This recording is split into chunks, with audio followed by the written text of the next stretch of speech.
Hello friend, এখন রাত 1টা বাজে আর আমরা এখন বেরিয়েছি দিদির বাড়িতে যাব বলে।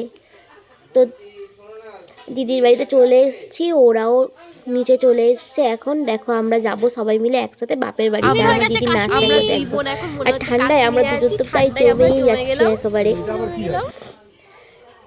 আর দেখো ঠান্ডায় এরা কী করছে, জড়াজড়ি করছে যাতে গা গরম হয়। আর এই এতগুলো ব্যাগ নিয়ে কে বাপের বাড়ি যায়?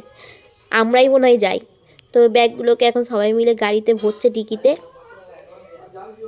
আর সব ভরা পরে দেখো এখন কটা বাজে, 2:57। তো এখন আমাদের গাড়ি স্টার্ট হবে। তো দেখো রাস্তাটা কি সুন্দর লাগছে না, পুরো শুনশান, খুব ভালো লাগছে। আর এখন আমরা চলে এসেছি আমার বাপের বাড়ির সামনে। তো এই দেখো আমরা সব গাড়ি থেকে নেমে গেছি, নেমে আমাদের লাগেজগুলো নামিয়ে যখন এলাম, এরা তো সব ঘুমিয়ে, এখন 4টে বাজে। তো কড়া নাচছি, কেউ ঘুম থেকে উঠছে না, দেখি কেউ ওঠে। ওই দেখো মা উঠে দরজা খুলছে।